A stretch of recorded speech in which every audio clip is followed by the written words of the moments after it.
The Last of Us 2 is certainly dominating conversations as of late, and it's raising discussions, of course, about the game being the greatest title ever made, and we're seeing arguments about critics versus developers, and so on and so forth. So for today, it seems like we're going to have a quick lesson about humility and why it's important to be humble as a game developer. But before we do that, just a very quick message. On your breath of air for this. The Last of Us 2 sucks. God of War sucks. Marvel Spider-Man sucks. Horizon Zero Dawn sucks. Pokemon sucks. Animal Crossing New Horizon sucks. Smash Brothers sucks. Slay the Spire sucks. Monster Train sucks. Celeste sucks. Disco Elysium sucks. And one final poor message. The game that yes, you watching this, if you're working on one right now and you're watching this video, your game sucks.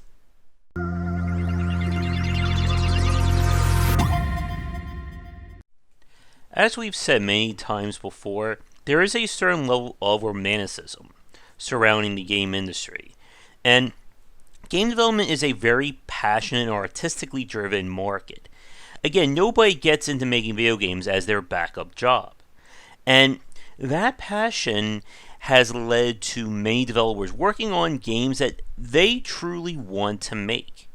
And we've said this many times before that when you do have those breakout hits, they elevate you and your studio for years to come. In the last few years alone, with titles like Celeste, Slay the Spire, Disco Elysium, those games have taken home some major honors and have given those studios tremendous clout for whatever they're going to work on next. But, as we've said, people who cover the game industry tend to only focus on the winners. And this has led, again, to this problem or this misconception about what it means to make games. That it's this all or nothing affair. Either you are the next Steven Spielberg or you are nobody. And when we have games that succeed and do well, that level of creativity and the art side tends to blind people and leads into everybody's favorite condition, the rock star developer or the messiah complex. That I made this amazing game and I am perfect, and how dare you question anything that I do. And it's not only something that we see from major studios. We can see this from a lot of first-time indie developers. That this game works fine for me, so the problem must be on your end. And as we had to start, a lot of these discussions lately have been circulating around The Last of Us 2. That any criticism is met with just like outright hostility by developers and people who have been working on the game. And this is not how you want to behave. And why humility is very important as a developer. Before we get to that, as we've said, people love to talk about winners and prop them up. In the 90s, there was a PC Gamer article where they were declaring the new gaming gods. I think it included American McGee, Cliff Bleszinski, and a woman whose name I do not remember, unfortunately. And they were calling them, the next Sid Meier, the next Shigeru Miyamoto, and so on and so forth. And that didn't necessarily happen. And it's something that, again, for a lot of developers and people who cover the industry, that you have to realize the importance of humility and about what it means to develop a video game. Before, or in our opening there, you may think that was a joke, but no, all those games do suck. And the reason is that to somebody out there, those games are horrible to them. As we've said many times over, there is no such thing as the perfect game. The one game to rule us all, the one that all other games must be judged by. If you don't play this game, you're not a gamer. And at the end of the day, it's important to remember that there is no such thing as the perfect game. There is a perfect game for you, as there is a perfect game for me. And that is the example up there in the corner of the action RPG city builder Hinterland by Tilden Mill. It It is one of my favorite games of all time and one that I really want to see somebody make a full-blown sequel to. But I can't recommend anyone watching this video to play this game because it is such a rough title and gameplay loop. And people who talk like that are kind of idiotic and they are hurting the discourse because of it. Because as we've said, every video game, or every great video game, comes from a place of a focus and targeted market space or consumer base. And no matter what, there is no such thing as that one game that everybody's going to love. I thought God of War 2018 was one of the most overrated games of that year, and that's a topic for another video. The point is that if you're trying to chase this illusion of absolute and unequivocal, whatever the term is, perfection, you are never going to make a finished game. And it's important as a developer, especially when you put your game in front of people, to be humble about and to be able to accept criticism. Me saying all those games suck at the beginning, that is very light in terms of what people will say about a game on a forum, Redboard, Twitter, whatever, as I'm sure a lot of the indie devs watching this can certainly attest to. But the point is that you have to be able to know when to bend and when to hold. And that has a lot of connotations to it. Because as a developer, it is your job to make a product. At the end of the day, you are the one building this game. So all the decision making and choices have to come from you. But in the same breath, you must listen to what people say. Because ultimately, a game that you and your 5 friends love is not a product. If you want to sell that for free or put up on a portfolio site or whatever, go nuts. But the millisecond you attach a price tag to that game, it is now under the purview of being able to be reviewed and criticized. And you have to be willing to accept that. Not everybody's going to say, I love your game, it's the greatest thing ever. A lot of people will give you feedback saying your game is horrible, go quit your job. And you have to listen to all feedback, even the stuff you don't like. Because, as we've said, part of being a good game developer is you have to be able to parse the feedback that comes in. You can't just shut down any feedback that isn't overly positive. Likewise, if you can't understand why somebody's giving you feedback, that's also a problem. And part of that, again, is being able to remain humble. I have spoken to developers who they view game development as a job. It is their 9 to 5, 8 to 4, 10 to 6, whatever you want to call it. And they don't expect to walk down the street and be, bum rushed by journalists and fans wanting an autograph. I'm what am I considered right now, a Y-list celebrity? Nobody's ever stopped me around here saying, oh, you're that famous game design speaker on YouTube. And as a developer, and even as people who cover video games or anyone who's in that position of power, we've seen how this can warp perception. That I am famous now, and you can't say anything bad about me, and how dare you talk back to me, and stuff like that. And you can't act that way and expect to succeed in this industry. Because at the end of the day, a video game, while it is art, it's also a product.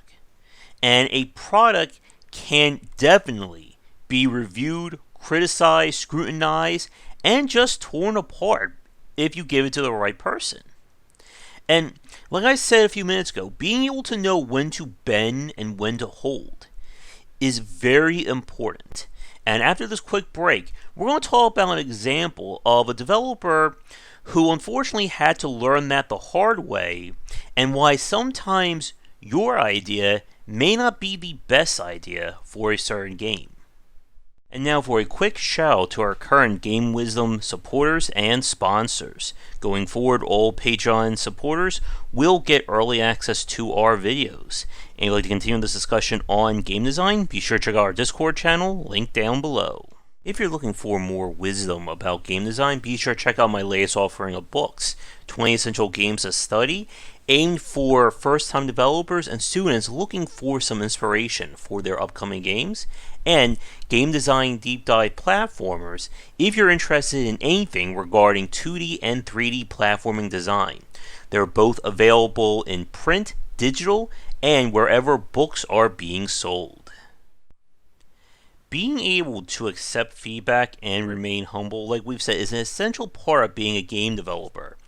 And it is something that you either need to be able to handle yourself, or you need to be able to hire somebody who can do the PR side for you.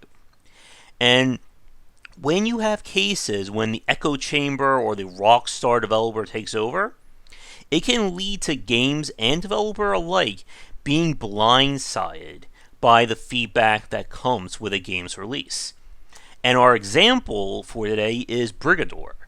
This is, as you can see, kind of an isometric shooter similar to the old Desert Strike, Jungle Strike kind of games. It took many years of development. Developers were very passionate about it. And one of the things that the game was decided on early was the control scheme. It was going to feature a tank-like scheme, meaning that movement is based on the character itself, not on the camera. So you would move. So if you press W or S, it would move your character forward or backwards, and then A and D would turn it left and right respectively. So the camera has no relation to how that character or how that vehicle would behave. And the developer liked it. The hardcore fans loved it. But there were complaints from people saying that it felt very cumbersome to them. Those people who didn't grow up with those old school games, who wanted to, control things a little bit more relaxed or simplified. And they ignored them. They said, this is how we like it, this is how the game's going to be. And the game failed commercially for when it was released. And that's not me being that's not hyperbole or me trying to make that up. I've interviewed the developer and he said that, yes, the game did horrible when it came out because of those issues. So after several months of release, I think a year or so later, they re-released Brigador as the Up-Armored edition, and they made the standard control scheme so that it is now based on camera. So now A will move your vehicle left according to its position on the camera, W up, and so on and so forth. And the game plays more like a twin-stick shooter in that aspect. And lo and behold, Brigador Up-Armored Edition sold a lot better. And again, this is a case where a lot of that frustration, a lot of that heartache could have been mitigated by knowing when to listen to people. Because just because you like something doesn't mean it is the best fit for that game. In a recent interview, I spoke with, Julia Minamata, who's working on the Crimson Diamond, a point-and-click adventure game set to mirror the old-school titles. And one of the things she realized was that while she grew up with those conventions and the design or the UI of those older titles, newer fans didn't. And one of the changes she's made is updating the UI to make it more palatable and more accessible to newer fans. It's something when I spoke to a few developers working on modern retro RPGs have done as well. That to them and to their fans, these systems work because that's what they played, that's what they grew up with. But if you want to be successful, you have to understand that not everybody thinks like you. And people are going to have suggestions that will seem completely against what you originally thought. And it's up to you to realize or to know when do you hold. Because at the opposite end of this issue is a developer who, again, tries to please everybody, who any suggestion, no matter how big or small, they're going to implement in their game. And like we've said, a game that tries to be designed for everybody will appeal to no one. And bringing this back to what we're talking about with humility today, that the games that we mentioned at the start, these massive blockbusters, we've been saying for years now about the importance of indie developers listening to feedback and being humble. Apparently, we need that lesson for the major names as well. Because here's the sad truth. People don't care about you as an individual. The designer of The Last of Us 2, whose name I kind of escapes me at the moment, nobody is going to give a damn if he becomes an indie developer and releases a game. People don't care about your sob story. They don't care if you spend 10 years of your life working on a game. They don't care that you took a second or third mortgage out on your home, or that this game is made up of your blood, sweat, and tears. What they care about is what they see on the store page and what is the price of that title. Anything else does not matter. And if your emotional game that makes you cry and your friends cry when you play it, if somebody loads that up and finds that game horrible to control and just as lousy to play, they're going to say that 1,000 times worse than I just said to your face or to your metaphorical face, and there's not much you can do about it. Because if you completely shut down all feedback and criticism, you will not be able to grow or learn as a developer. And I've seen people like that. I'm sure for any developers or even consumers who go to trade shows have seen people who the second you say anything bad about them or even just about their game, they immediately go on the defensive and they will not listen to anything. And like we've said, not everybody is going to give you feedback on a silver platter and tell you exactly the best ways to fix your game in the most sugar-coated way as possible. And you have to retain that sense of humility. Because, as we've seen, when it comes to this artistic medium, and to any artistic medium, it tends to warp people's perception. That if I can create something that you can't, I am infinitely better than you, and you can never talk down to me, and all the problems on your end. All that great stuff developers need to say to consumers, right? To wrap things up, again, you have to be able to understand, at the end of the day, who you are aiming for as just the simple baseline of designing a game. And from there, you have to be able to solicit and understand feedback from everybody. Because you are going to run into somebody that even if you design this game to be the very best possible interpretation or iteration of it, they're going to hate your game. Every one of those games I mentioned at the start, there is somebody out there who hates them. And I don't mean jokingly or, ironically hates it. I mean they outright despise those games. There is no such thing, again, as the perfect video game. And the sooner you're able to understand that and to be able to take feedback, it will help you as a developer. With that said, thank you so much for watching this video. Be sure to check out our Discord and Patreon link down below. Come back for daily discussions on game design here and on game wisdom, where we examine the art and science of games. Until next time, take care. Thanks for watching the video. If you enjoy things, be sure to do all the liking and subscribing that the kids are doing these days. Check out our Discord channel link down below, where we hang out and chat game design, and come back later tonight for our regular streamings. But that's it. And tune in for more great content here and on Game Wisdom, where we examine the art and science of games.